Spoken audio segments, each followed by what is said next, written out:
Tēnā koutou, tēnā koutou, tēnā koutou katoa. Ladies and gentlemen and distinguished guests, good evening. It is my pleasure to welcome you to the annual Friendship and Dialogue Iftar dinner, co-hosted tonight by the Pearl of the Islands Foundation and members of Parliament. I greet you with the traditional Muslim salutation, Assalamu alaikum, peace be upon you, or I guess if you come from good Kiwi stock down on the farm, kia ora. My name is Brendan Telfer and I will be your MC for the evening. It's only appropriate that we start tonight's program with an acknowledgement of this country, and I'd like to acknowledge the traditional owners of the land that we're meeting on, acknowledging their elders, past and present, and pay our respects to the Māori community of New Zealand. And to that effect, I'd like to call Doug Rawari to perform the opening karakia.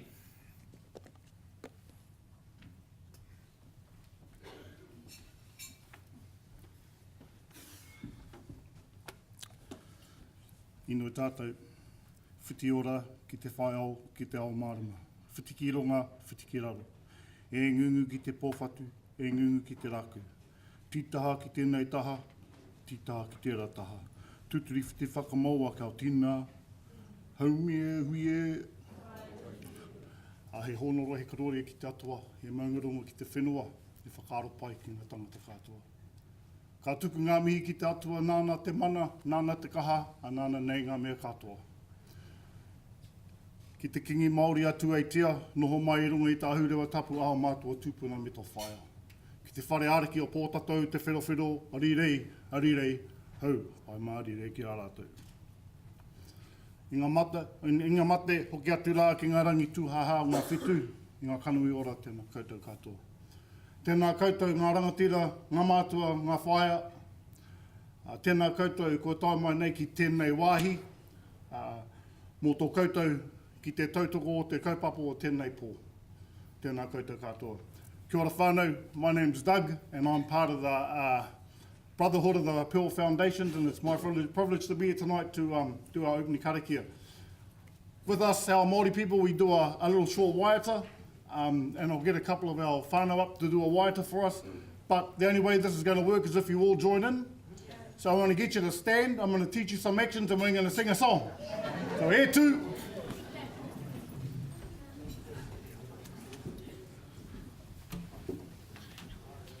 So our first action is slap your legs and you go to your right side. Make sure your hands turned in because you'll welcome everybody. Then you slap your legs, go to the left side. So it's Tu Tere Mainga. It's a song that the All Blacks sing at their games when they're winning. I don't know what they sing when they're losing because we don't lose. Ready? Yeah. Tu Tere Mainga, go. Sing. Tu Tere Mainga iwi o e tātou tātou e. Other side. Tu Tere Mainga iwi o e tātou tātou e. To the sky. Whai a pita me te tama o me te aroha. E kia iwi, kia iapa tahi tahi, kia iapa tahi rā. Tātou tātou e, tātou tātou e. Hi au e hi, tēnā koutou katoa. Kia ora.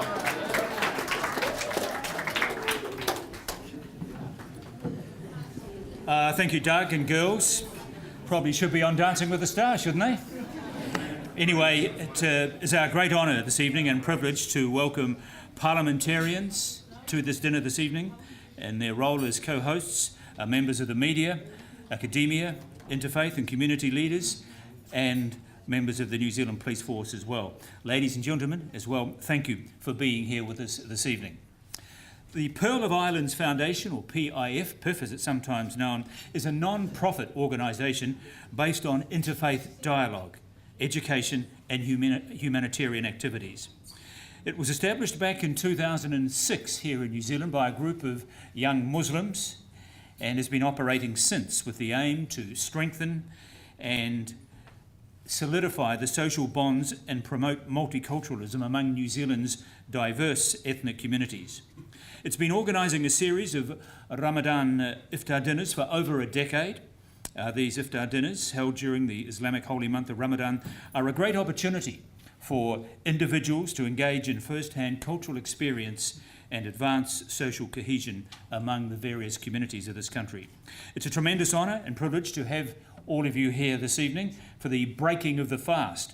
This is a time sacred ritual for over 1.8 billion Muslims across the world, including the 50,000 Muslims in New Zealand.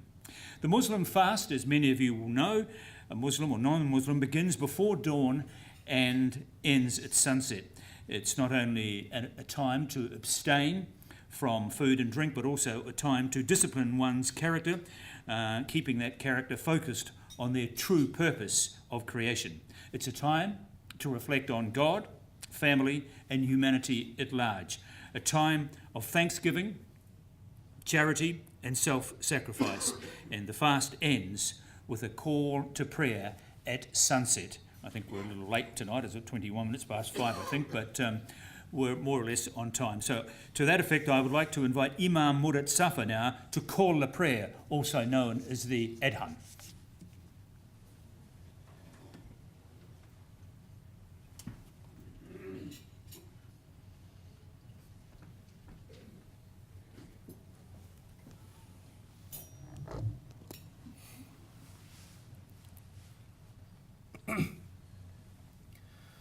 الله أكبر الله أكبر الله أكبر الله أكبر أشهد أن لا إله إلا الله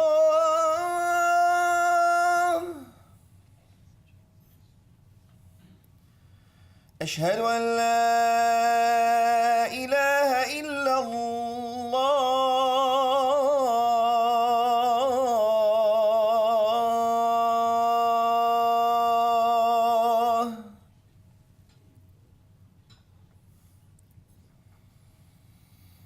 أشهد أن محمدًا رسول الله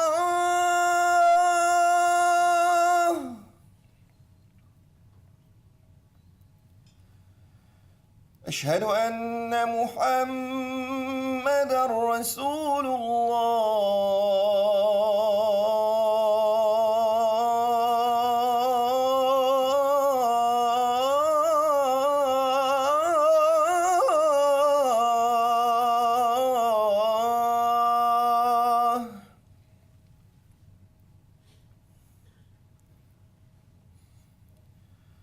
حي على الصلاة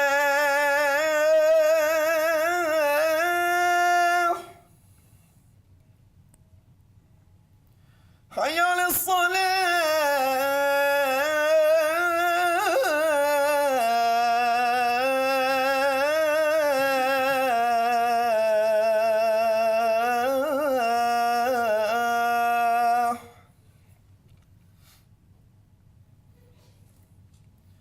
حي على الفلاح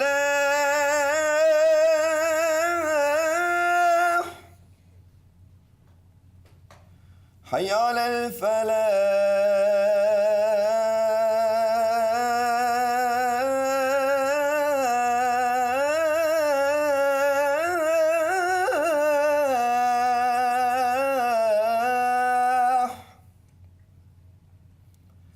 الله أكبر الله أكبر لا إله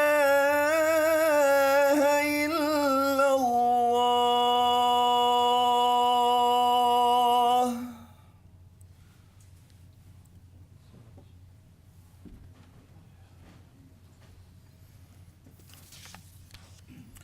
Thank you, Murat, for that very inspiring and uplifting prayer. And it was a very beautiful recitation as well.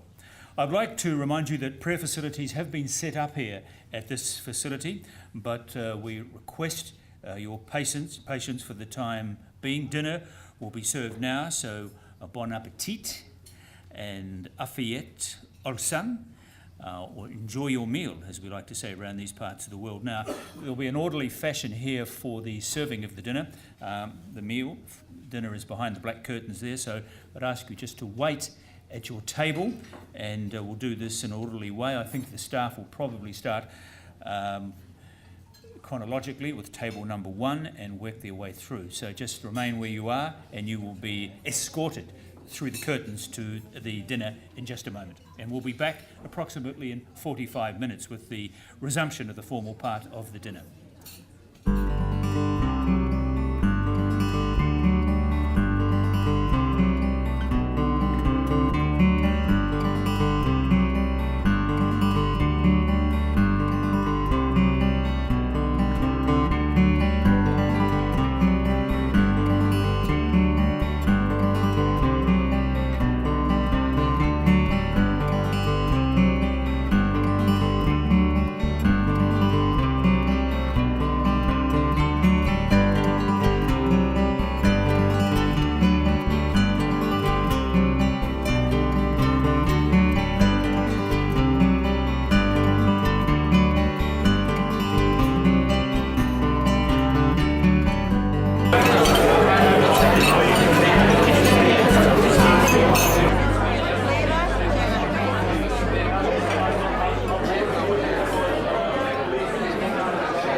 Ladies and gentlemen,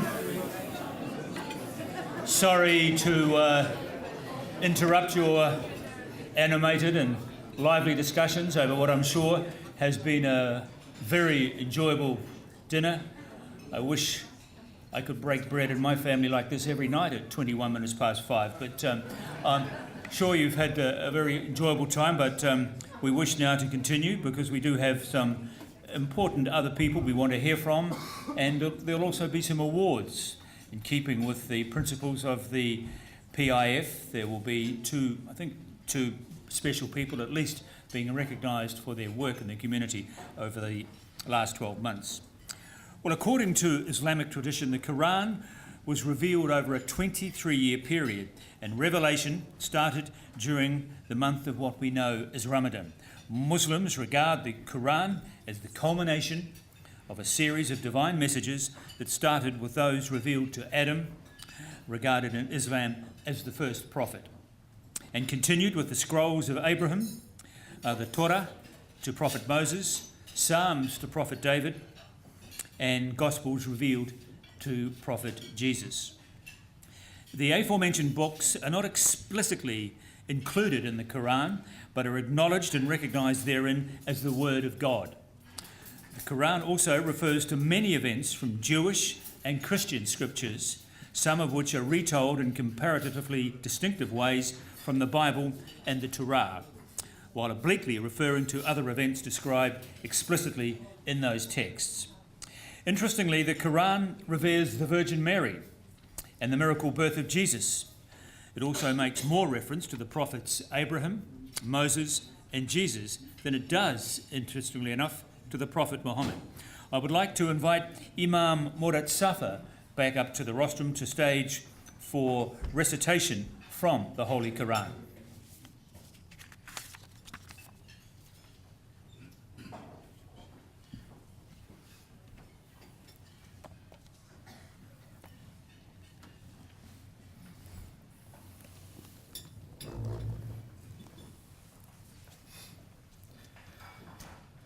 أعوذ بالله من الشيطان الرجيم.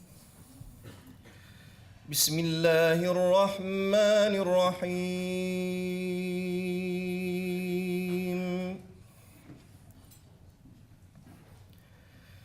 ومن آياته أن خلق لكم من أنفسكم أزواجا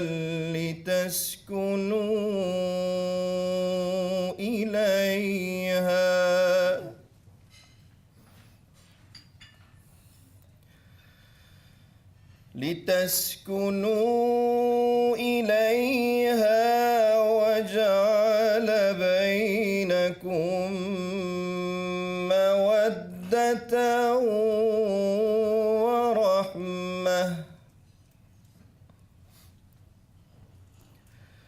إن في ذلك لآيات لقوم يتفكرون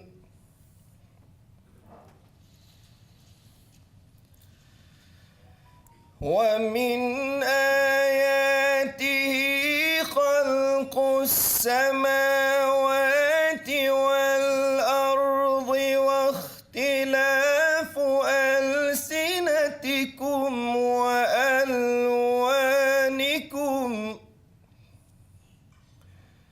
إن في ذلك لآيات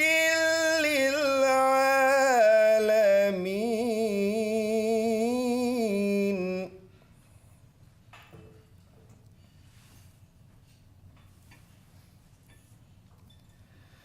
ومن آياته منامكم بالليل والنهار وابتغاؤكم من فضله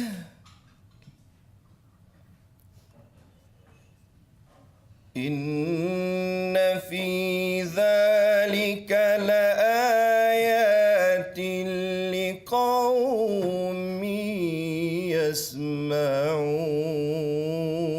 يسمعون ومن آياته يريكم البرق خوفا وطمعا وينزل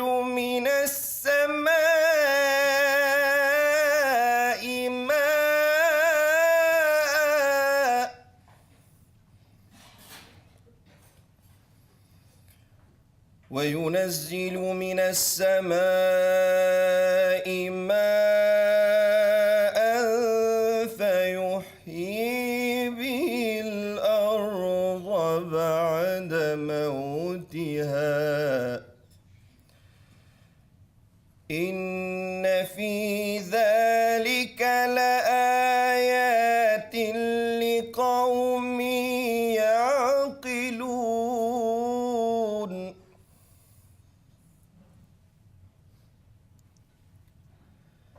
ومن آياته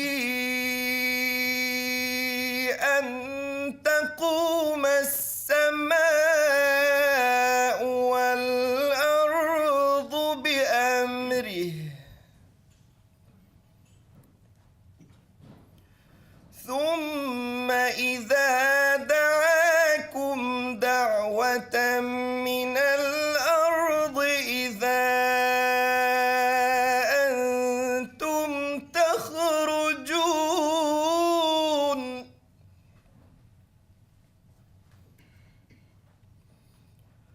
وله من في السماوات والأرض كل له قانتون وهو الذي يبدأ الخلق ثم يعيده وهو أهون عليه وله المثل الأعلى في السماوات والأرض وهو العزيز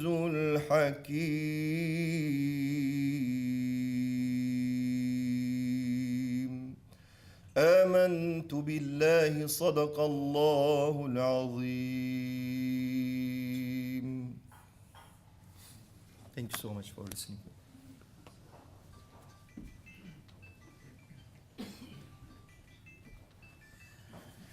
Thank you once again, Imam Murat, for that very meaningful contribution to this function this evening. Ladies and gentlemen, these dinners, or one of the fundamental reasons behind these dinners, are to bring people of different backgrounds together for the primary purpose of relating to each other and trying to find common ground amongst us all. I'm sure if you look around the table where you are dining or look around the room tonight, you will see many people from diverse segments of society. And so at this time I'd like to call on the two co-hosts to address us from the House of Representatives. So I'd like to call firstly our co-host tonight, Mr. Michael Wood, a Member of Parliament from this part of the country, and I think if my scant political memory serves him correctly, I think he sits around the cabinet table as well. But ladies and gentlemen, Mr. Michael Wood.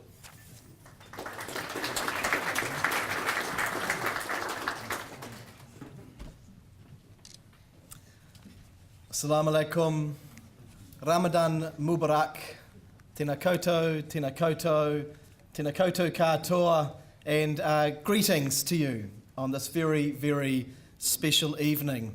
Can I especially thank our MC, Brendan Telfer, for elevating me to the Cabinet of New Zealand this evening.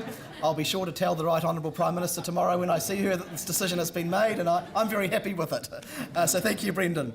And thank you for your superb comparing of our evening tonight. Can I acknowledge all of you, because in different and varied ways, you are all here as people who are important community leaders. So I acknowledge all of you, but I have to make some special acknowledgements as well. Firstly, to my parliamentary colleagues, my co-host Kanwaljit Bakshi from the National Party, and my Labour colleague Priyanka Radhakrishnan.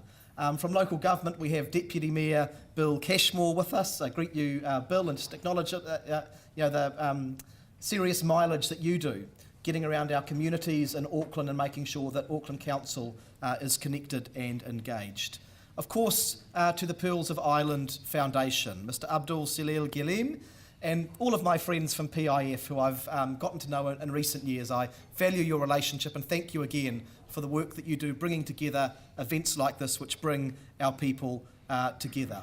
And I do want to acknowledge in particular the leadership that is scattered around the room from our Muslim community, men and women who provide outstanding, empathetic and quality leadership across our communities, and we've especially seen that in recent months. Can I particularly acknowledge from the New Zealand Muslim Association, Clark Kashkari, and from FIAN's Dr. Mustafa Farouk. Also our interfaith leaders, representing a whole array of faiths gathered here tonight to celebrate and acknowledge our unity. As I came into the room this evening, I was reminded of the last time I was here, and that was 2 years ago for the Pearls of Ireland Foundation Iftar dinner. The room was oriented that way. We were looking over in that direction on that night. And I was speaking with one of my parliamentary colleagues, a neighbouring Member of Parliament, who happens to go by the name of Jacinda Ardern. She's now the Right Honourable Prime Minister. A lot can change in 2 years. But I was reminded of her speech that night, and I've thought about that speech a lot over the last 2 years. Because in that speech she said something very important. She spoke about the need in New Zealand for us to go beyond celebrating and acknowledging diversity and saying that we tolerate people. So we need to go beyond tolerating people in this country. We've often talked about that. We want to be a harmonious society and we tolerate each other. And her message that night is that we can do so much better than simply putting up with one another and saying, well, okay, if you do your thing over there, and you let me do my thing over here, I guess we'll be okay. We can do so much better than that. And what she affirmed to us was that what we should be really seeking to achieve in our country is a genuinely inclusive community where every single person, regardless of their background, regardless of their gender, regardless of their country of origin, their faith, their culture, has a place to stand in this country where they can be who they are and where we can grow together and learn from one another.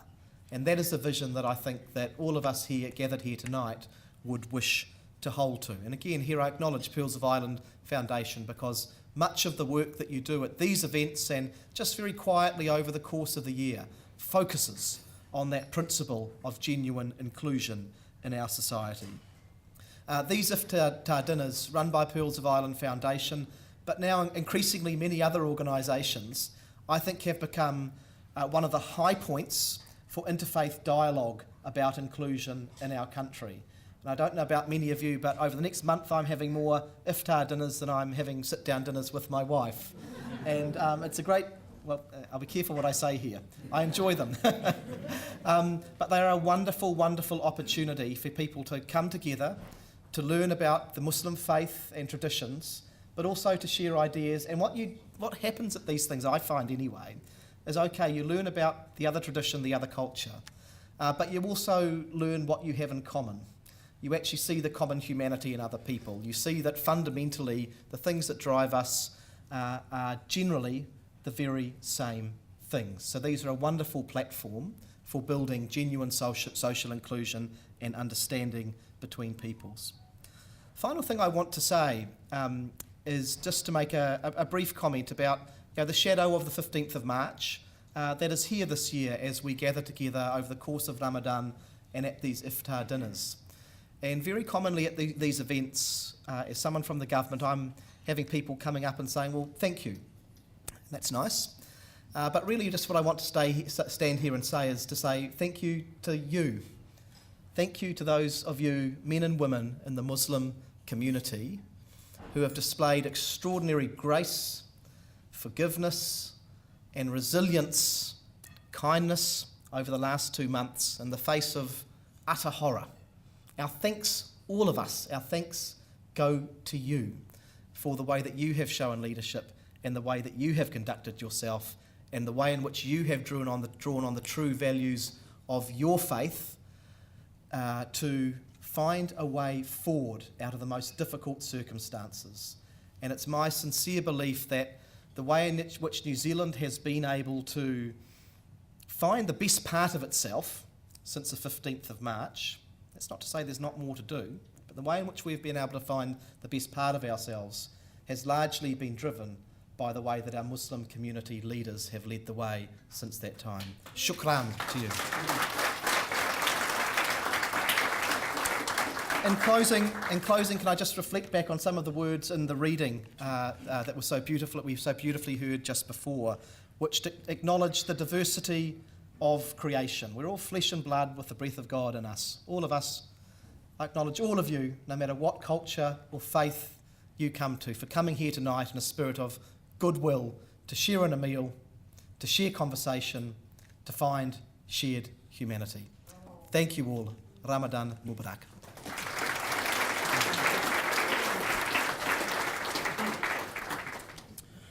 Thank you, Michael, and let me apologise for promoting you above your humble station in the House of Representatives. I must confess, in 40 years of public life, I don't think I've ever met or encountered a Member of Parliament with such humility and humbleness as Mr Michael Wood. In future, I will describe him as a fast-rising, humble Labour Party MP. Thank you, Michael. Ladies and gentlemen, can we please now welcome to the rostrum our other co-host tonight, Mr Kanwaljit Singh Prakesh from the National Party, MP, here to give his welcome speech.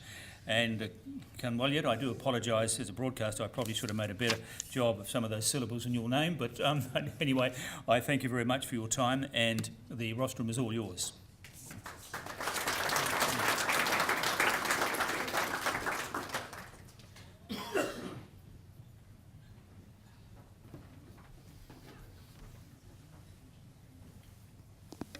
Assalamu alaikum, good evening, namaste and sat sri akal. Thank you very much, Pearl of Ireland, for giving me this opportunity to co-host tonight's event along with my parliamentary colleague Michael Wood, as well as I would like to acknowledge Priyanka Radhakrishnan, Member of Parliament. And of course, I would like to acknowledge, first of all, Dr. Ashraf Chaudhry, who introduced me to this organization. Dr. Chaudhry, I think he needs a round of applause for his contribution to our society. Pearl of Islands, my association has been for last almost 8 years now, and I have found that this organization is of very inclusive nature. We can see from the diversity of the people sitting here and celebrating this holy month of Ramadan because they feel that they have to go out and invite others to understand what Islam is. Islam means peace, as we all know, but it has been wrongly depicted by many people because of the wrongdoing of few of them, few of people who are bringing bad name to our community, to all of us. So when we look at New Zealand, we all are New Zealanders. We have got passport of the same color. There is no difference between us. The passport doesn't differentiate us on our religion, caste, color, or creed. We all are same. And that is the message we have to take out and tell people that every New Zealander is equal. It happened that on 15th of March, the people who were killed, they were of Muslim faith. I have got sympathy for them and their family, but they all were New Zealanders, and it has affected us. I have been to a couple of tours overseas, and wherever I have went, the people have appreciated the way the New Zealanders responded to this situation. And I can tell you, there is a lot of respect for all of us because of the sympathy and the support we have provided to the families during that hard time. Once again, I would like to acknowledge Pearl of Ireland. I won't be speaking for too long because the keynote speaker is coming. Maybe I'll be stealing some of his thoughts, so I don't want to do that. But I would like to acknowledge Dr. Mustafa Farooq, the president of FIANS, and ICLAC for your leadership during those hard days. And both of you, both were placed in, one was placed in Auckland, ICLAC was in Auckland to coordinate over here, and Dr. Farooq was there in Christchurch coordinating the meetings and everything. So I would like to particularly acknowledge both of you for your leadership and the way you have handled this hard situation. Before I go, I would also like to acknowledge Bill Cashmore for your leadership in Auckland and the hard work you do. And I would also like to say that every event I go, your presence makes us more comfortable and shows that the Auckland Council is involved in the events which are of very closeness to the community. Thank you very much, and I hope you have enjoyed the dinner tonight. I was telling Tana that the spread out is huge.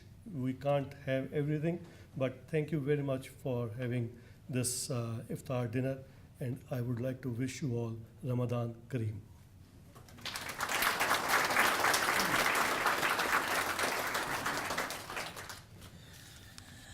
Thank you, Kanwaljit. It is now time to bring to the microphone a gentleman who has played a huge part in making this event such a memorable evening for us all. He's also one of the co-hosts. I'd like to call up now Mr. Abdul Jalil Gillen, Director of the Pearl of Islands Foundation, to give his welcoming speech. Abdul.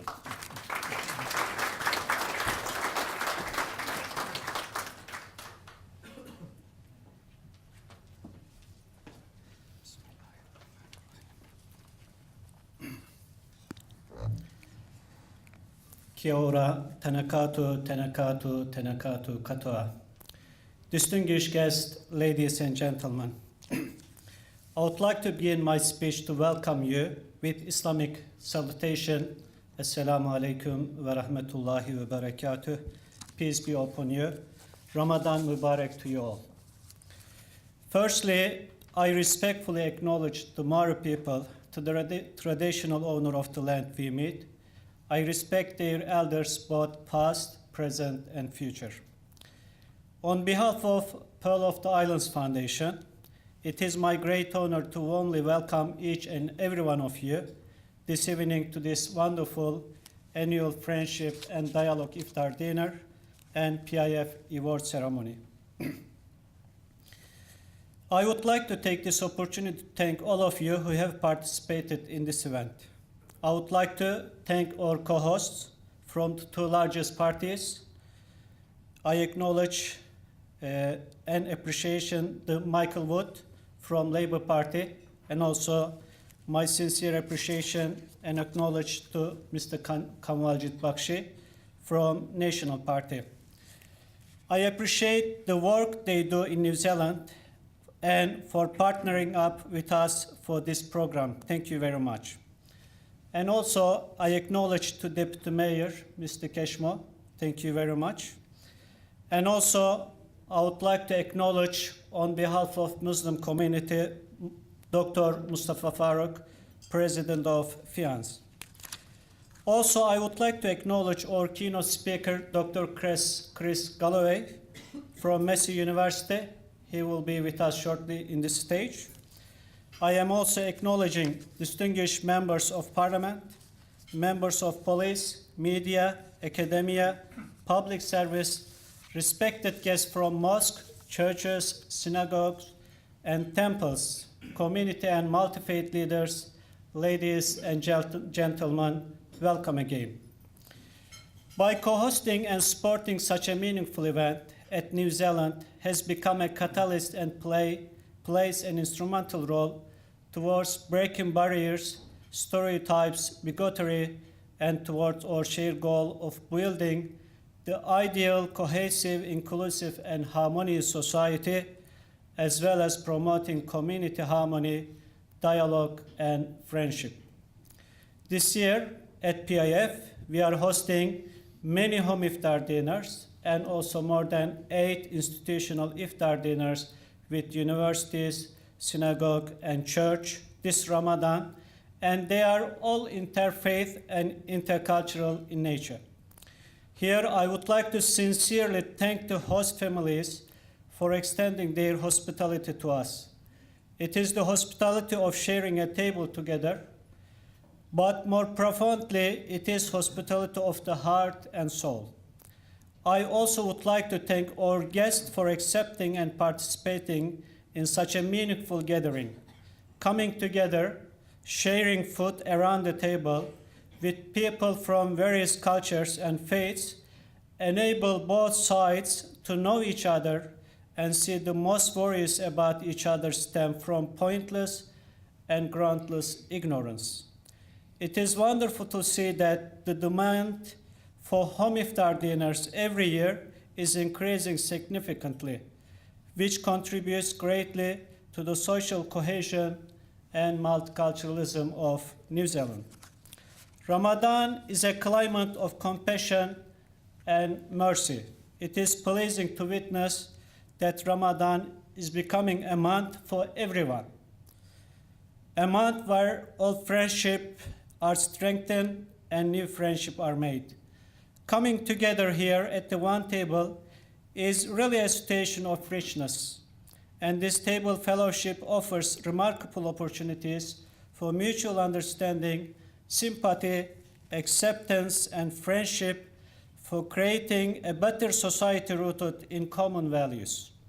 Iftar dinner means to unite people across religious, national, and ethnic boundaries. Tonight's union demonstrates that in society, people can come together and live together regardless of faith, ethnicity, or dissimilar worldviews.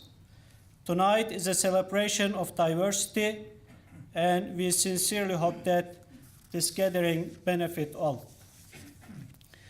As you are well aware, the horrific attacks in Christchurch on 15th of March have devastated all of us. No matter what their religious or ethnic identities are, any attempts to take the life of an innocent person is an attack against the sanctity of human life and against all of humanity. I hope that Prime Minister Jacinda Ardern's principle and inclusive stance will remind us of our common human identity and serve as an example the other national leaders in addressing challenging situations such as the Christchurch attacks and Sri Lanka bombings and other that happened in the recent past. At the same time, I hope that this deplorable event will urge us to question why and how prejudice, fear, and hate have been on the rise and seek solutions together. By acting in solidarity with Muslim citizens, visiting and listening to them, the Prime Minister has won the hearts of not only Muslim people, but also all Muslim all around the world, and also citizens all the world who believe in the brotherhood of humanity.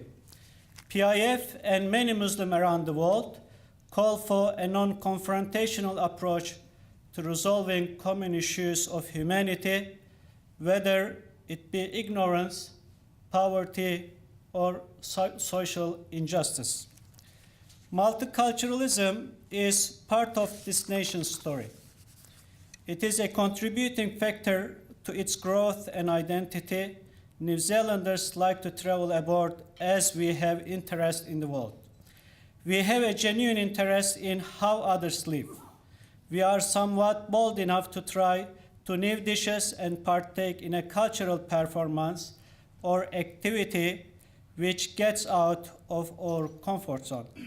This willingness to participate or be immersed in the other's experience goes a long way in how we treat people, whether overseas or here.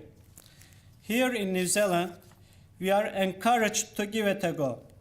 We also support the underdog in their attempt to rise beyond expectations. Why do we do this? Is it because as individuals have continually strived to overcome the hurdles in front of us and silence the naysayers? Could it be possible because we are appreciative of being far from major conflicts like in other parts of the world? And to keep it that way, it requires us to be vigilant and constantly active in upholding harmony. Even though we boast of social cohesion and the majority of us support diversity, from hiring in the workplace to socializing.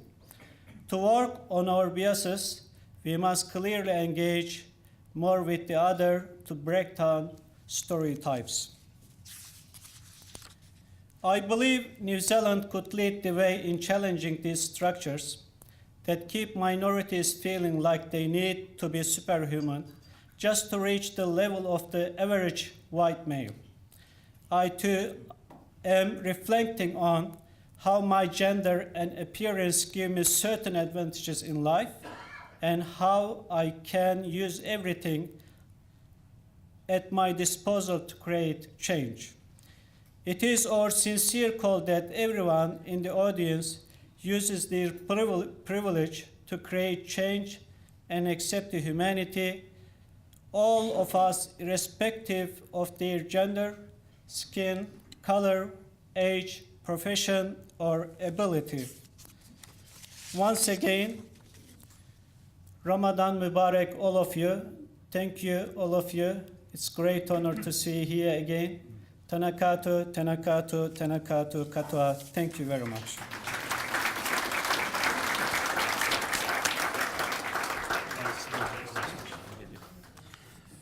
Thank you, Abdul. I'd like now to call back onto the stage our two MPs, Mr. Michael Wood and Mr. Kanwaljit Singh Bakshi, just so Abdul Jalil can present a token to our two members of Parliament by way of appreciation for their co-hosting of this event tonight. So, Kanwaljit and Michael, if you wouldn't mind returning to the stage, and I won't make any comment at all about your career, past or present, Michael. Keep going. Yes, yes.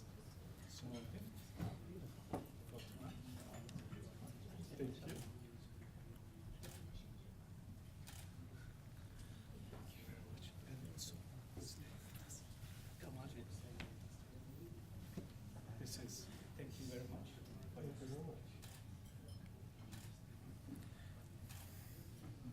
Can we take photo together? Very friendly parliament. Makes more sense, doesn't it? Michael on the left, Kanwaljit on the right.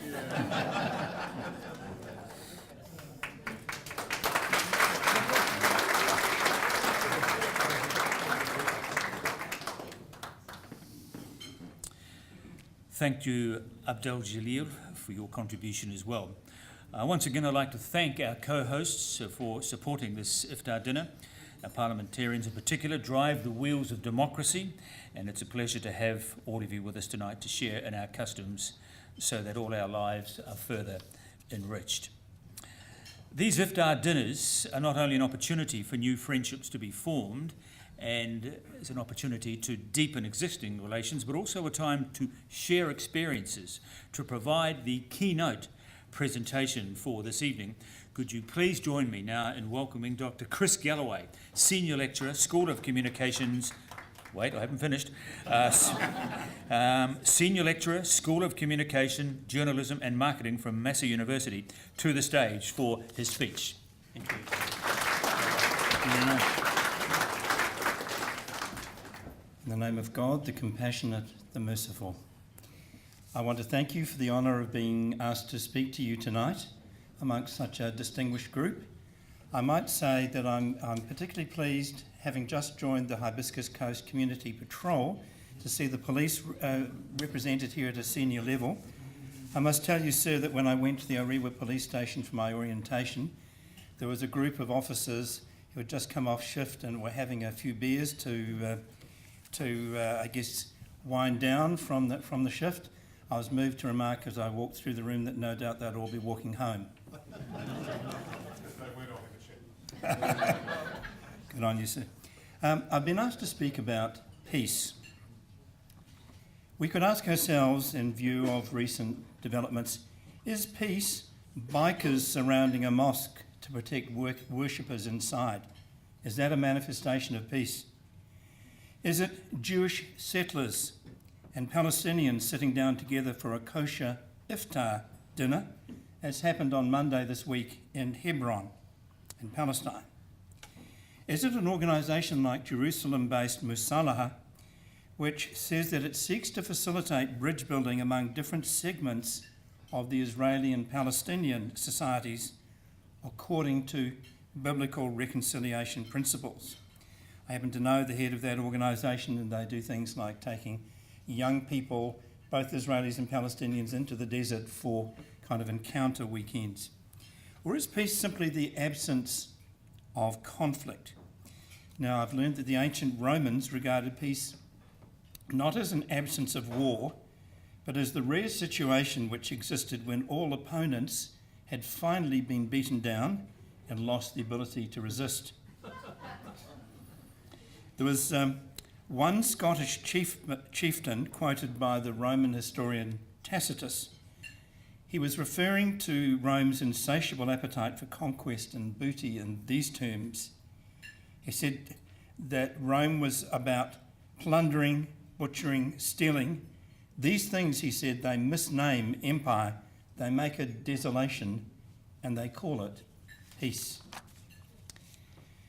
During the Vietnam War, which I'm old enough to kind of remember, but not to have participated in, the Americans and the South Vietnamese ran a program of so-called pacification, designed to extend the influence of the Southern government and to reduce the presence and influence of insurgents who threatened the survival of the government.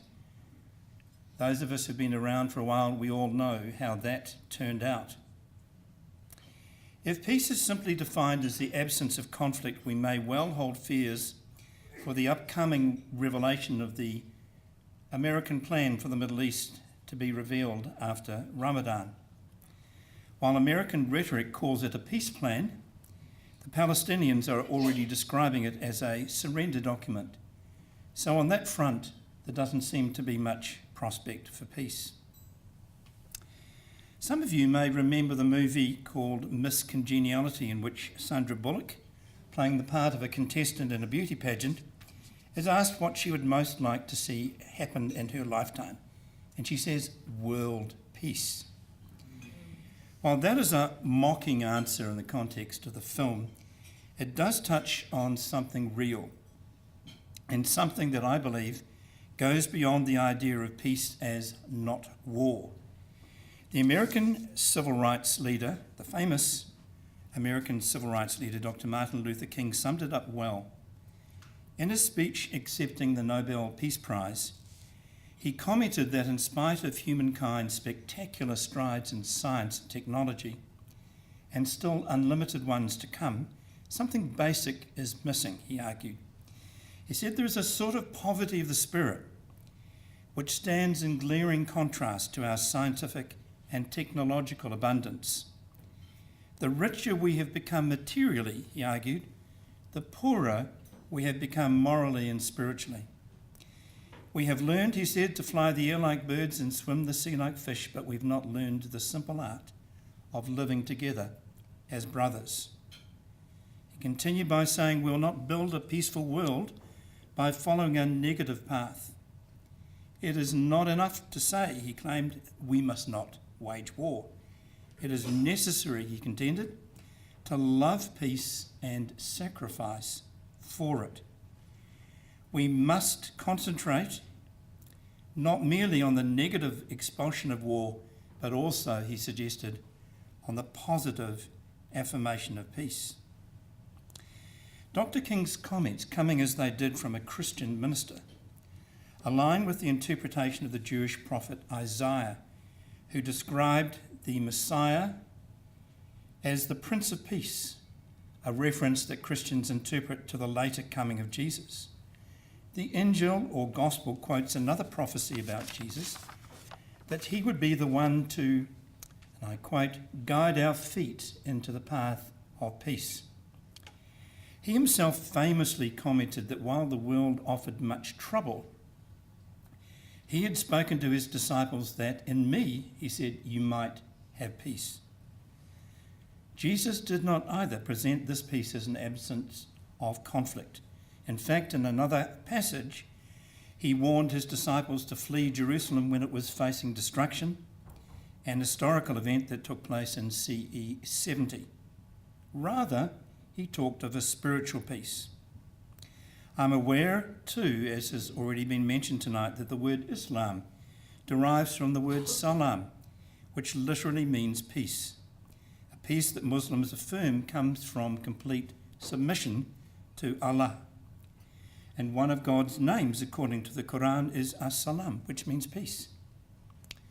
The Holy Quran calls its way the ways of peace and describes reconciliation as the best policy, stating also that God detests any disturbance of peace. One commentator notes that the first verse of the Quran breathes the spirit of peace. It reads, in the name of God, this is how I started, the most merciful, the most compassionate. This verse is repeated in the Quran no fewer than 114 times. In the light of all of this, Ramadan offers us an opportunity to see and grasp the peace that comes from alignment with God's will for humankind. A peace that is empowered by his gift to us of his own mercy and compassion. A peace that is not merely the absence of conflict, but also much more than that. A peace that showed itself in the greeting, hello brother, to a murderous assailant entering a Christchurch mosque. At this time, I would suggest to you that this should be our demeanour as well, drawing on God's peace to say hello brother and hello sister to those around us. Only in this way, it is my personal conviction, can we begin to experience a lasting peace that doesn't depend on armies or raw power. Rather, a peace that depends on right relationships with one another and with our God. Thank you.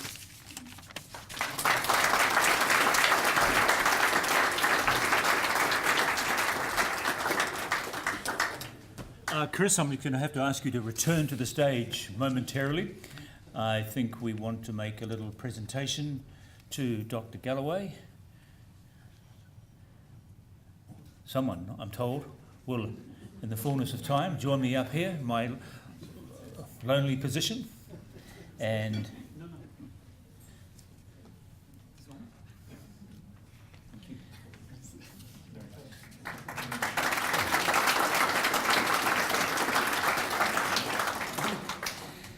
Thank you, Dr. Galloway, for those inspirational and wise words.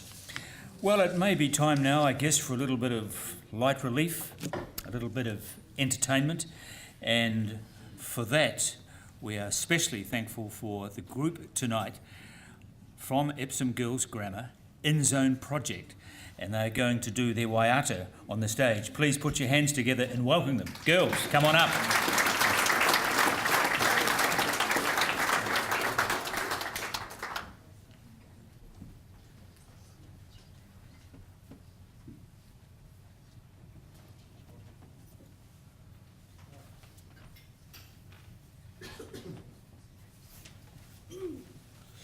Hi, my name's Breeze and this is Legacy. We're just going to do a quick duo and then the rest of the group's going to come up.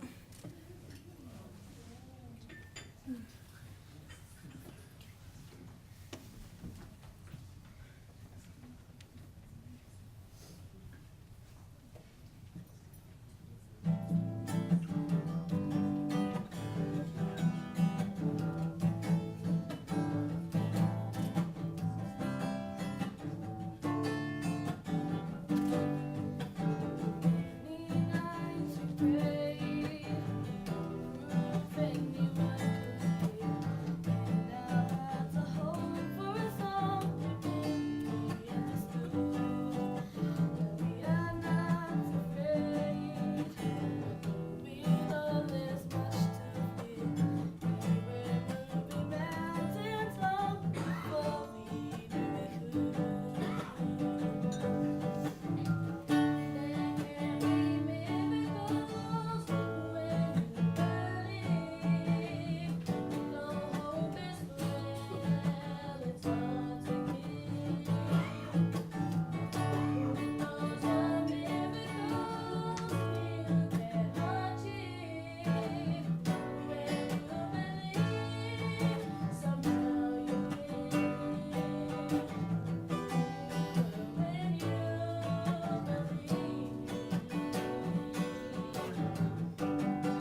Thank you, girls, and Doug Rawiri from the Epsom Girls Grammar School of Performance.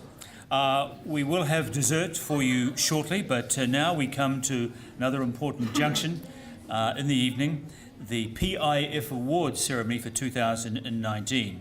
The PIF Awards, as they are sometimes known, each award recognises the award recipient's outstanding contribution to the understanding, appreciation, facilitation and promotion of dialogue between members of the various faiths, non-faith and cultural communities.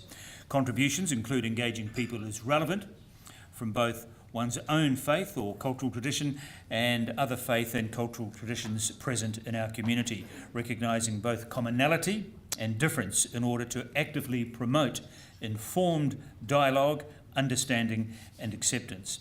This contribution includes community outreach, which involved both a personal effort and a broader involvement of his or her institution in engaging in the various communities in this our very diverse society. This engagement further includes promoting dialogue in both the private and public domains in order to help build a harmonious and cohesive society through lawful means available to the recipient.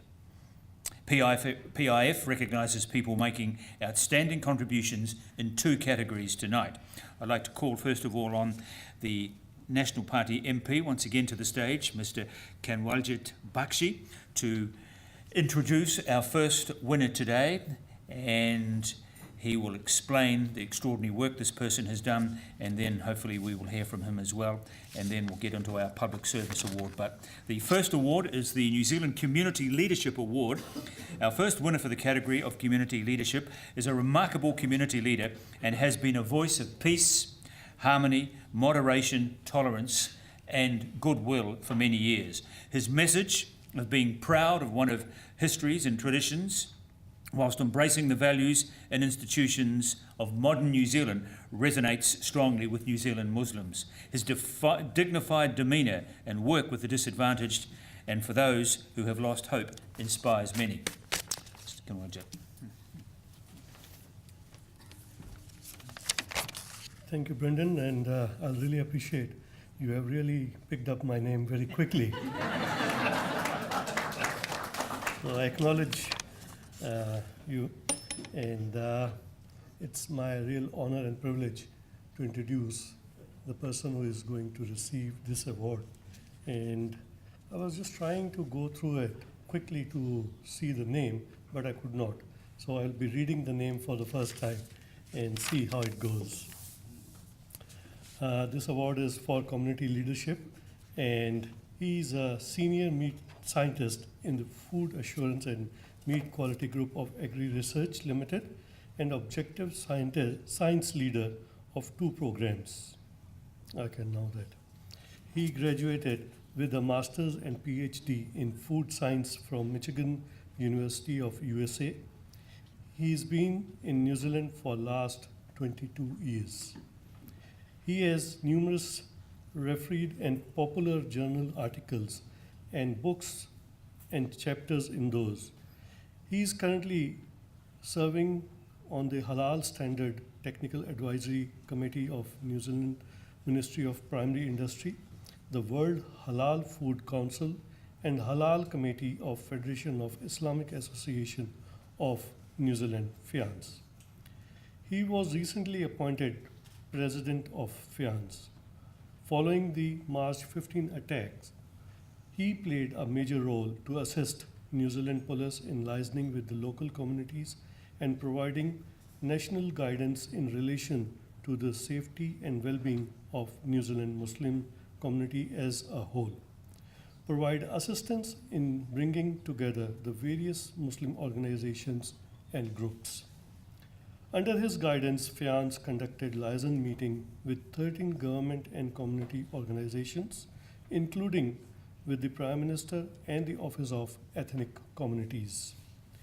FIANZ was tasked to be unified voice of Muslim community in this time of crisis, and he was there when they needed it most. Please join me in welcoming Dr. Mustafa Farooq to receive the Community Leadership Award today.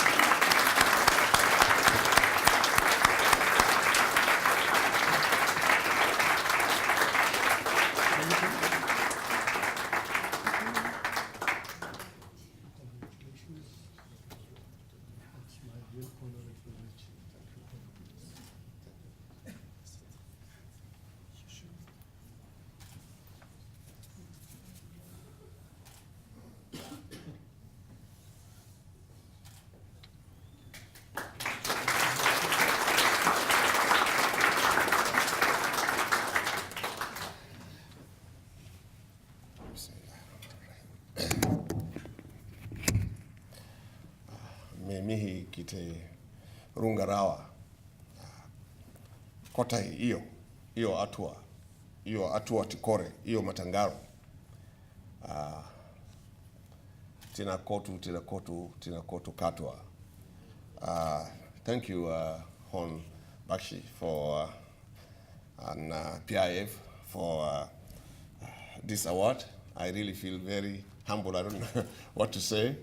I feel like a cheat, actually, because for this award that I have been given, I feel it is my own duty, to serve in the capacity I served. And so to receive this award is really very humbling. And but I really want to accept this award from PIF on behalf of all New Zealanders, particularly our faith, communities that we have worked together with over the years, that we have seen, the results immediately after what happened in Christchurch. I think it is very appropriate to say that what happened after, Christchurch clearly tells the whole world that that tragedy was not only a Muslim tragedy, it was a New Zealand tragedy, because of the way everybody came together and we all worked together in one harmony. We showed the connectedness, we showed the togetherness, irrespective of faith or no faith, irrespective of culture. And I think this is something that all of us should be proud of in New Zealand, starting from our parliament down to the person on the street. We all came together and showed unity, togetherness, and I think this is something that we should, all try to promote. And I don't think it is something that we should keep in New Zealand alone. We should try, to actually export that. And I really want to take this opportunity to thank everybody who is here today, and particularly PIF for the work that they have been doing over the years. This actually gift should have gone to PIF, for the work that they have been doing, not to me, but I'm happy to accept that on behalf of all of us. And I really, I'm very, very proud, of being, in New Zealand and being, a New Zealander, and for how now we are coming together under the leadership of our own government, trying to, take, the message of peace, trying to make sure that people who are trying to divide us, who are trying to spread hate, have no, space, in this world. And I hope that each and every one of us here will continue this work. So it is on behalf of all of you that I'm receiving this, and I hope that PIF will continue, the good work that they have been doing over the years. And I tell you, probably before I stepped down, coming together and working together in interfaith has its own value. Not only for us as Muslims, we believe that it is something that our Prophet sallallahu alaihi wasallam has shown us, is there in our own holy book, and the Prophet himself, from when he received a delegation of Christians from Najran, that's the highest echelon of Christianity at that time, in his mosque, about 63 of them in his mosque during the time of the prayer, and they conducted their prayer there, and he held a dialogue with them. And after that, some of the leadership that we had from Umar radiallahu anhum, Ali radiallahu anhum, all these leaders, until today we have Muslim leaders who are trying to promote, peace, togetherness, and actually I think now New Zealand is the country that is going to take the lead and probably teach the rest of the world how people can come together. And I think we should all be, very, proud of ourselves. I'm very proud of this place, and thank you very much. When I was down in Christchurch, my Natahu, brothers and sisters told me something, here faka kota hitato, and I would like to conclude with that. Thank you.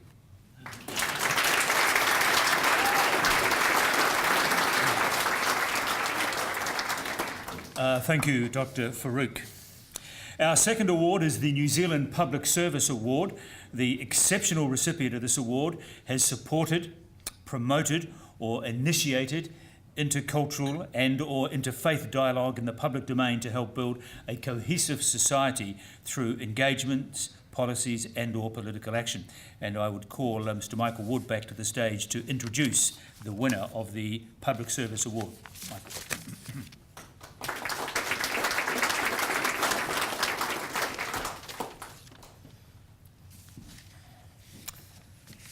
The person who we're about to acknowledge is a Pakistani New Zealand scientist in agricultural engineering and formerly a member of the Parliament in New Zealand. He is a member of the Labour Party and was New Zealand's first MP from South Asia and Pakistan. He gained his PhD in agricultural engineering at Massey University. By profession, he was originally an environmental scientist and taught at the Massey University. He has also published a large number of scientific papers in his field. Before entering Parliament, he worked with a number of community organisations, including such groups as the New Zealand Federation of Ethnic Councils and FIANZ, the Federation of Islamic Associations of New Zealand. Having been a supporter of the Labour Party for some time, he was elected to Parliament as a Labour Party list MP in the 2002 elections. Since retiring from Parliament, he has been active in community circles of Auckland, encouraging youth political involvement, intercultural dialogue and supporting blood donor drives. At the 2016 Auckland elections, he was elected to the Otara Papatoetoe Local Board and Counties Manukau District Health Board. That was the formal introduction. If I can just add to that, the person that we're about to acknowledge is not only all of those things, he's a good friend to me, someone who I greatly respect and admire, someone who has been encouraging of me for many years, who I know has been an integral source of support and mentorship for PIF and for many, many other organisations in the community. And I'm so delighted to be able to be the person who helps to acknowledge him tonight. Please put your hands together to invite Dr. Ashraf Chowdhury to receive the award.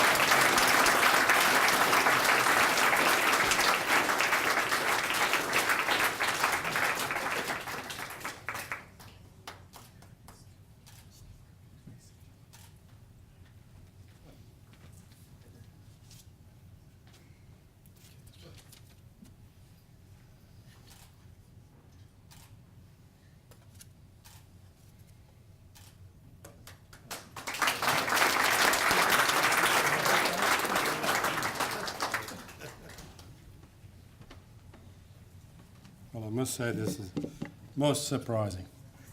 Really, I don't really deserve this.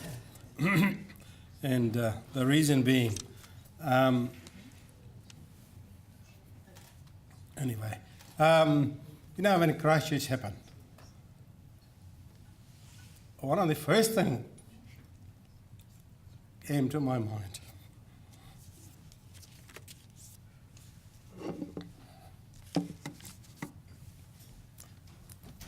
And that was, where did we go wrong?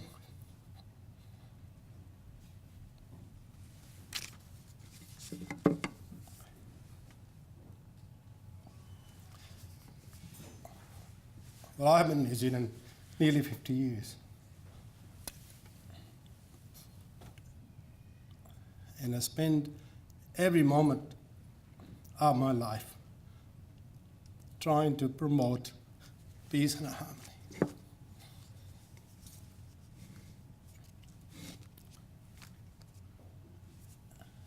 I started many organizations. You heard about FIANZ. It started from my home. Ethnic Councils of New Zealand, I chaired those. As been said, I have initiated so many different organizations, I've been a part of so many organizations. PIF, some 13 years ago, they came to me when I was a member of Parliament, and they said they want to do Iftar in Parliament. I said, yes. First time ever, we had an Iftar in Parliament. So ever since, until this year, we've been having Iftar party in Parliament. Indian community come around, they said they want me to be patron of this organization or patron of that organization. Been around there. So it was a real shock for me when Christchurch happened. We thought, where did we go wrong? We've been promoting interfaith dialogue, intercultural dialogue, getting out to every town, city that I could during my 9 years in Parliament. I went around every town almost. Because as a Parliament, there's no written rules and no written TOR that you have to do this or you do to have that. No, you make your own, basically. You do what you think is appropriate to do. So I literally, because I was the first sort of South Asian member of Parliament, I went around every town and every village around the city, around the country, to get out to reach out to people. The whole idea was I want these people, the migrant communities, to be part of the fabric of the society. I wanted them to be, they feel at home. New Zealand is a home. And then Christchurch came. I was really shocked. And literally for a number of days, I couldn't get out of the house. Because, why did it happen here? And that's the kind of thing that I love most in life, is trying to get out to these kind of meetings. I'm sort of now part-time working, really, it's being a member of the local board and DHB, but this is my passion, to get out, to meet people, different groups of people, and talk about, interfaith. And today I'm delighted that Pearl of Ireland Foundation, of which I've been one of the advisory board member for all these years, and they won't even let me go. I want to retire actually from them. They won't even let me go. But I appreciate the sentiments, contribution that you're making. It's amazing. The small group of Turkish people here, you wouldn't even believe it. Many of you wouldn't believe it how small group this is. I haven't seen a smaller group than that. And you see, all of you people all around the city, Auckland City and Wellington, elsewhere, they must be thinking, oh, this must be a big, great group who does these things. But it's only half a dozen people, actually. And then we have about half a dozen other people who help them with some of these things. And I want to acknowledge them. Can I ask the board of advisory board of Pearl of Ireland to stand up, please, to show us who you are, who advise this group. Can I start from there? Naomi, Pauline, Chris, Andrew, and there are about 2 or 3 more who couldn't be here tonight. What's that? Oh, of course, Murat. He was recently he retired out of it. He said, "Oh well, he wanted." But anyway, can I acknowledge the presence tonight of Bill Cashmore? Thank you really to you come out, and appreciate that council. On behalf of the council, you're here, and I want to tell you something. This time in Otara Papatoi, we have had our joint iftar dinner. Otara Papatoi local board, a joint iftar dinner with the Pearl of Ireland Foundation. So there's a message for you. There's a couple of people here from Otara Papatoi local board. Latu Fully, the chair, and Don Trenberth, who's come a long way from Manukau to be with us. And can I acknowledge, of course, our MPs and my former colleagues. That's great. And of course, there's so many of the different, representatives of different groups here tonight. I appreciate you coming out, and as been said, that there are 15 iftar dinners this group is going to do during this 1 month. So just imagine how much work goes on in these things. The whole idea is not just the food, really. The idea is to get to know each other more. And particularly my request from last 2 years, we've been doing iftar dinner with the Christian community. This time we are also including the Jewish community for the first time. We're going to be having a joint iftar dinner with them. And I've just been told tonight we want to do one with the Indian community. Jeet, my good friend at the back there, he's very keen that we do a similar sort of thing with the Bharatiya Samaj community. So many of the different organisations, they're really slowly finding out about Pearl of Ireland. And I'm really proud to be part of them. It's not that I do it day to day. I'm, just whenever they need me, they ring me up and, I just tell them, better do this way or that way. That's all I do. But thank you very much for this. I appreciate that from the bottom of my heart. It's really the service, has been said, the service to humanity that we're all here for. And I hope I do a little bit my contribution to that. Thank you.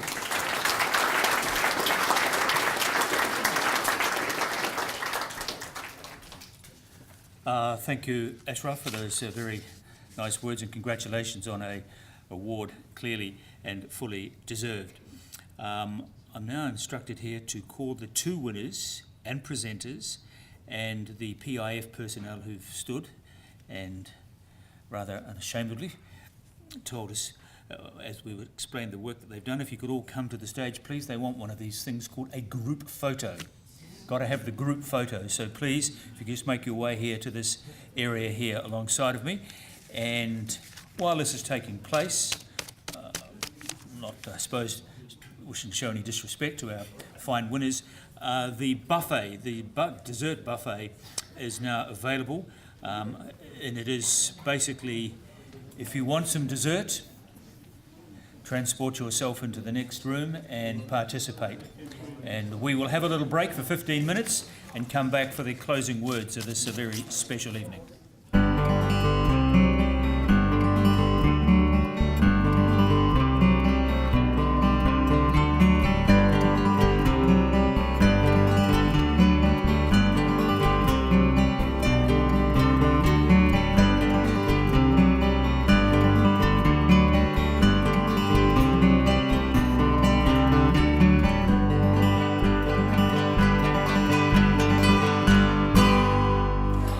Thank you, ladies and gentlemen. If you wouldn't mind resuming your seats for the final act, the final chapter of our iftar dinner tonight. And it comprises essentially reflections from some of the special guests that we have here. And I know Abdul and Yasir are keen to make sure that we finish this on time, so we might just have to implement the old Oscar rule. We'll give you 2 minutes and then we'll start playing some music. But anyway, it is an opportunity for those in special positions to share their experiences, and so we have invited a few of our special guests to share their thoughts on how we could strive together towards social harmony through collaboration. I'd like to invite firstly Priyanka Radhakrishnan, MP from the Labour Party, to provide the first floor reflection of the night.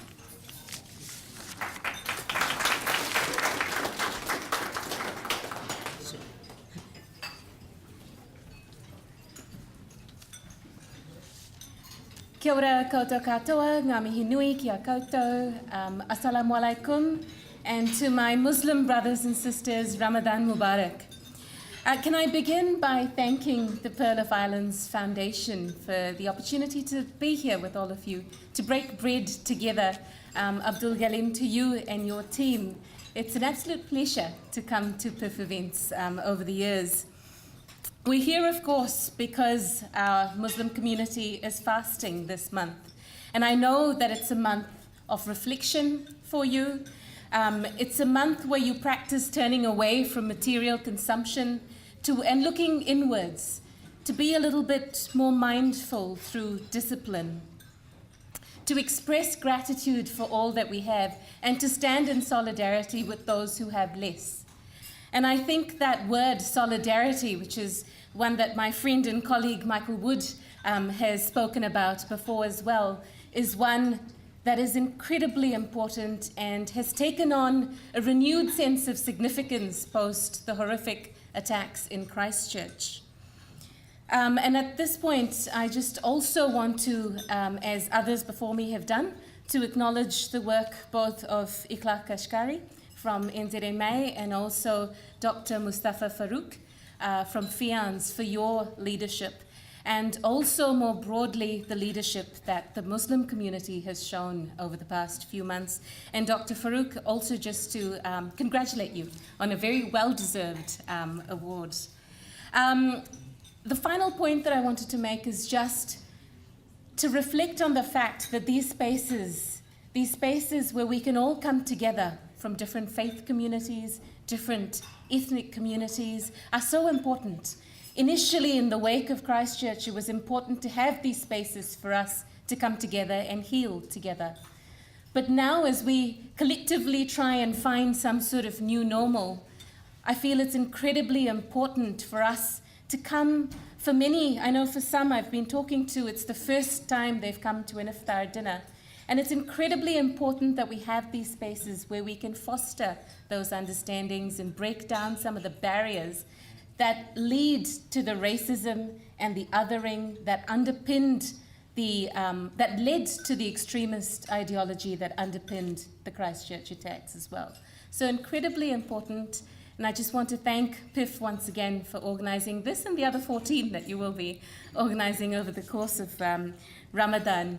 Also, can I thank all of you, because I know that all of you, many of you, if not all of you, work in so many different spaces, wearing so many different hats, day in, day out, month in, month out, to work towards that inclusive society that so many have spoken about today. So I thank you. I also want to congratulate, acknowledge, and thank Dr. Ashraf Chowdhury for your work over decades here in New Zealand. And I think all of that collective work is what has led to that response that we've all seen post-Christchurch as well. So once again, thank you for the opportunity to be here, and for those who are fasting this month, Ramadan Mubarak. Thank you.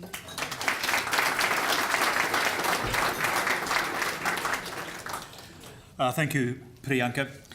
The law enforcement agencies, as we know, do a tremendous job not only in upholding the law but also providing security and safety for us and our loved ones.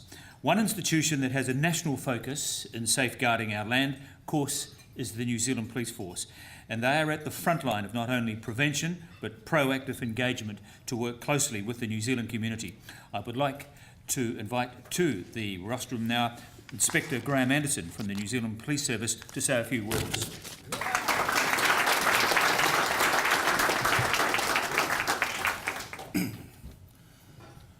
Assalamu alaikum, Ramadan Mubarak, sorry.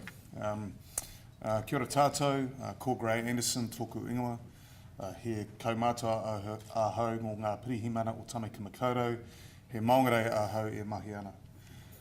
My name is Graham, or Gray Anderson as I prefer to be called, and I'm very proud to stand here in front of you this evening representing my Commissioner, Commissioner Mike Bush, superintendents from across Tamaki Makaurau, Superintendent Karen Malthus of Auckland City, Superintendent Gillian Rogers of Counties Manukau, and a practitioner of the Muslim faith, Superintendent Naila Hassan of Waitemata District as well.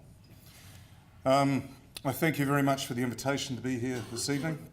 I have heard the word tolerance used throughout the course of the evening. For me personally, I'd like to see us move beyond a space and use the term understanding and acceptance of other people's faiths, beliefs, and the remainder as we move forward as a wider community across New Zealand.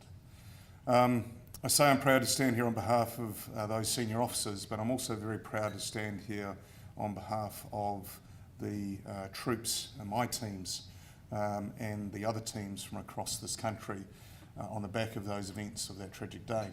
I'll certainly never forget where I was. I was preparing to go home and spend a slightly longer weekend with my children, and that turned into a 24-hour deployment with about 3 hours sleep, and that repeated for the next 7 days. So I didn't get to see my family, but that is nothing in comparison to what members of this community have gone through, nor my colleagues in Christchurch, and nor those victims of that vicious and vile crime that took place in Christchurch at that time. I'll finish up just by simply saying thank you once again. The food was lovely. The waiata from the young ladies, or the waiata, many from the young ladies in the far left there was beautiful also. I wish you a lovely evening this evening. I hope that the rest of Ramadan goes without a hitch. My team is out there this evening, making sure it stays that way. And once I'm finished here, I'll be back out there with them. So thank you once again.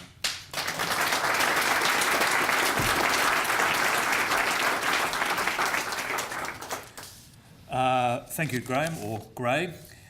Next, I'd like to call Mr. Bill Cashmore, the Deputy Mayor of Auckland, who I've been sitting next to all night, and he isn't able to share with you the problems that between the two of us we've solved tonight: Auckland's transport, housing, education, and it looks like it could be a pretty good city to live in about 50 years' time. Bill.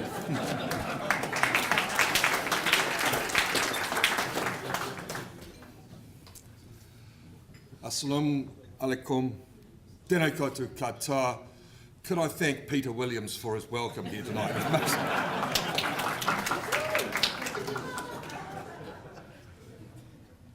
The foundation. A foundation is something that's strong upon which we build things.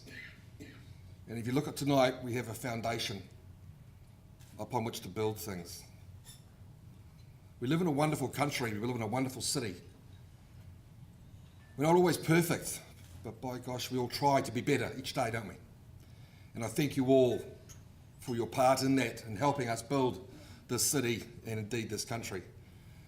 My wife Lynette and I would like to, from the bottom of our heart, thank the Foundation for the invitation to attend this evening, for the warmth of your welcome, for the generosity of your hospitality, for the kindness of your friendship and camaraderie, for the wonderful staff of this great institution and how we've had a lovely meal and repast and be treated well.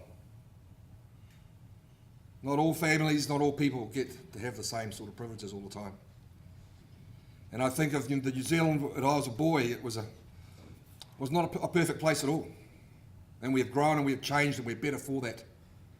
And long may that continue. This city has changed and will continue to change at an ever-increasing pace. And may we be better for that.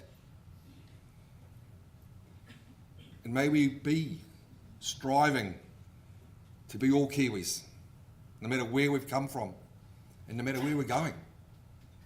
But let's work to make it all a better place. And tonight, and the other 14 other events like this around the city that make up this wonderful piece of work, is building that foundation for a better us, a better city, a better country. Tēnā koutou katoa.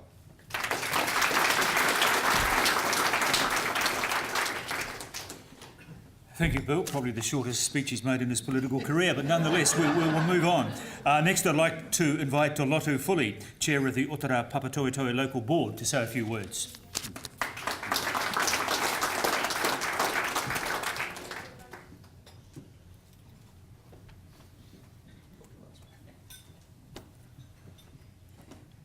Tēnā koutou katoa ngā mihi nui ki a koutou. Mā lo lava le soifua maua, ma le langi mama. Assalamu alaikum. On behalf of my local board colleagues who are here today, I want to say a huge thank you to PIF. Thank you for your kind invitation. It has been a real pleasure to sit here tonight amongst you, shoulder to shoulder with you, my brothers and my sisters. It's been just a great experience to start to break down a lot of the barriers that exist between us and just to get to know you and to know each other better. Our local board has really tried to do the same thing in the work that we've been doing, and I thank my colleague Dr. Ashraf Chowdhury, who's been leading that charge. And just last week we were able to hold our very first iftar dinner in partnership with PIF, and I think that is just a really great milestone for our local board, but also for our local board area. And I know that it's the beginning of something that will become an annual, I hope it's the beginning of something that will become an annual event that the people of Manukau will look forward to. I want to congratulate as well my colleague Dr. Ashraf Chowdhury. He's been a real role model in our local board. He brings so much mana to our local board and to our area. And when he was speaking, and getting emotional. I felt very emotional too, and my colleagues and I didn't know whether we should get up and stand with him or sing a waiata for him, but you have done so much work in our community, Dr. Chowdhury, and I thank you for that. And also for us as local board leaders, you've been a real pillar of strength for us and a real example of what it means to have a genuine heart for the community. You've dedicated your life to the pursuit of peace, and I hope that we can follow in your footsteps, and if we can achieve half of what you've achieved in your life, I know that we will have done a really good thing for our people. Forgive me. Sorry. In saying that, I thank you, PIF, I thank you, my Muslim brothers and sisters, for showing us what it truly means to forgive.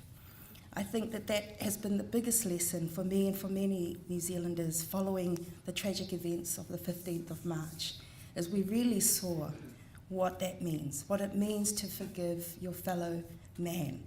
In the face of so much horror and terror, you forgave. And I want to thank you for that, and I hope that we can role model that in our roles as leaders in our local board area and in our lives every day. Ngā mihi nui ki a koutou. Sorry, lastly, if I can just ask my colleagues from Auckland Council to come up, and we are going to sing a waiata to thank PIF, but also in honour of our brother, Dr. Ashraf Chowdhury. Dr. Chowdhury, you can come and stand with us too if you like. Come up on you. Te aroha, te whakapono, me te rangima, rie tātou tātou e. Te aroha, te whakapono, me te rangima, rie tātou tātou e. Kia ora.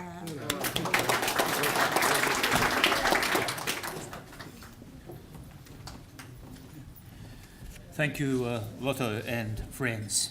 Nice, very nice touch late in our evening. Now, our penultimate floor reflection comes from Ikla Kashkari, who I'd like to call to the rostrum, the President of the New Zealand Muslim Association.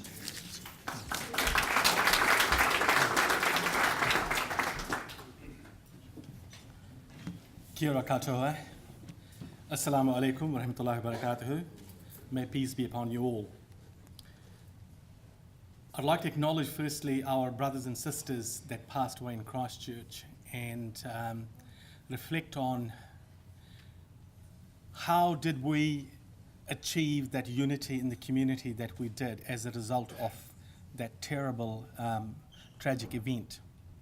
And if I look back, I look at these events like these that people have been, that organizations like PIF or NZMA or FIANS and other organizations, interfaith organizations have been running. And I think actually this is a reflection of why we achieved that peace. And I think also when I look at how our leadership, the Prime Minister, how she started it, and then I just take my hat off to our leader, Brother Mustafa Farouk, how he led us as a Muslim community through their difficult times. And I know all the hard work that the whole of New Zealand police, parliamentarians, communities did for us to achieve that. So when I was listening about all the speakers here talking about peace, I was reflecting on it. Why did we achieve that other countries haven't?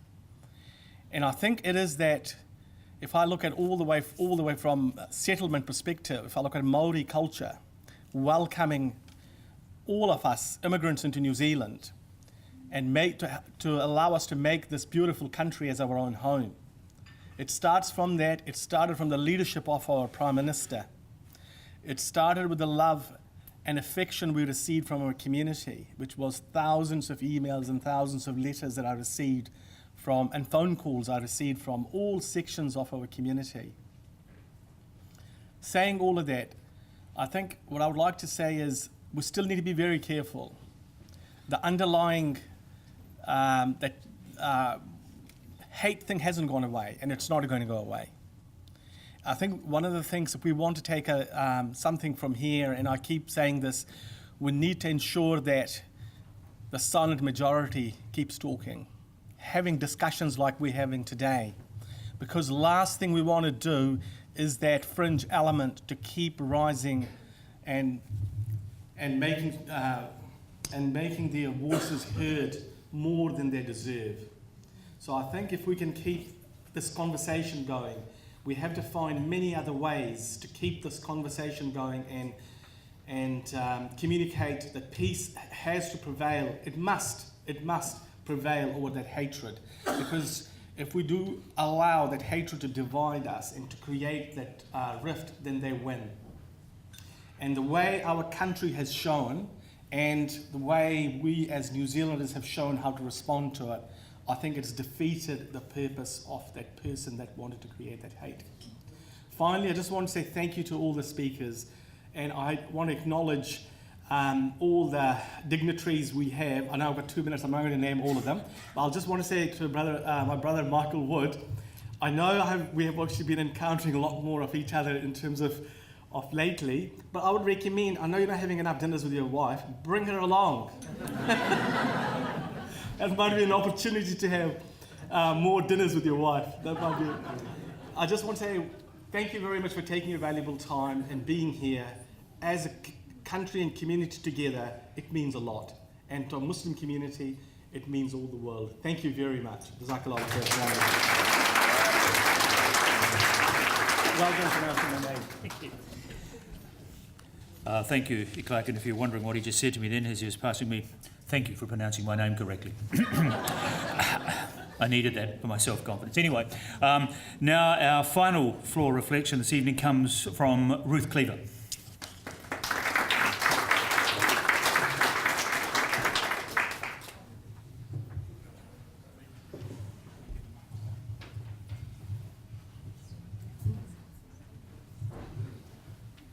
Assalamu alaikum, shalom, and greetings to everyone. Thank you very much for the opportunity to just say hello and goodbye, because it's the end of the evening. I come in my capacity as the president of the Auckland Interfaith Council, and I'd like to acknowledge there are some colleagues from the council here. We've got Paul and George Armstrong, who's here by virtue of his wife being on our council, and also Ravi and Kalyani, Rudra, and some others as well. So we are a small group, a voluntary group that promotes interfaith dialogue and experiences.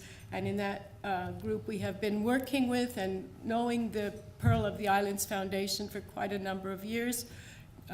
So we welcome Abdul coming into Auckland. We hope you enjoy it. And we've been working with Tanner and Yasser, and before them, Kerem Kalishkan. So my only comment, because I don't want to reiterate what everyone else has said, it's all been said before, but I'd just like to say that when times get tough, it's not the time to be making friends. It's the time to be calling on friends. So creating networks, doing work like this, is not something that you just do once, or you do because we had a crisis in Christchurch. It is an ongoing thing. People are here tonight because over the past 5, 10, 15 years, Pearl of the Islands has been reaching out to many different communities to build friendships so that we can all be here tonight. And I would like to just encourage all of us in our own ways, big and small, to continue building networks, to create dialogue, to get to know people, to reach out to people that are from a different background, different faith, different religion, so that we can build the relationships and the networks we need so that we can enjoy the good times together, and then when the times get tough, we know who to call on. So it was my great honor and privilege to support the work of Brother Iklak and others when things were happening and they needed to have events and speakers. It wasn't like he didn't know where to go, because we worked together over many years. So it was just send me an email and we're on to it. And I think that that kind of thing that has been happening in New Zealand over decades really allowed us to make the response that we made. So it's not an overnight thing, it's an ongoing thing, and so it's a beautiful event that you've created. So thank you very much, Pearl of the Islands, for being so generous, so hospitable to host us all here tonight. And I just have to say, I go to a lot of interfaith events, and I can almost guarantee that I will see Mr. Michael Wood and Mr. Kanwaljit Bakshi there. So thank you for co-hosting this event. For them, this is also not a one-off thing. They give up so much of their time, so much of their weekends, so much of their family time to support groups like this. So it's really wonderful that you're here tonight, and I'm glad. I'm just glad to take this moment to acknowledge you. So thank you very much, everyone. Have a good evening.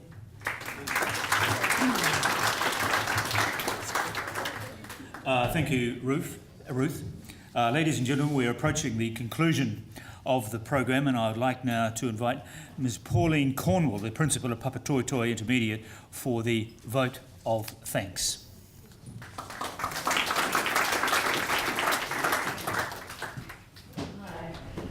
I'm not going to share the stage with people who are greater than I. I would just like us to be grateful. I'm grateful for the family that I came from. I'm grateful for where I came from. I'm grateful for the people I've made friends with. I'm grateful that my path has led me here tonight to be with you. I'm grateful that I've shared the events of the evening, heard the music, been blessed by the scriptures, shared conversation, had my mind fed, my heart fed, my belly fed. I'm grateful that I've taken away words that will strengthen my work for the days to come. I'm grateful that each of you have shared this event and that we live in a free country where you can all achieve your potential. And I'm grateful that our work doesn't finish here, that it goes on beyond these walls. Thank you very much for coming. Thank you to the hands that blessed our food. Thank you very much.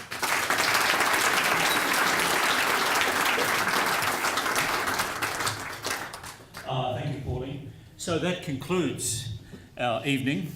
On behalf of the PIF, I'd like to express my appreciation to you all for taking time out of your busy lives and schedules to be here tonight.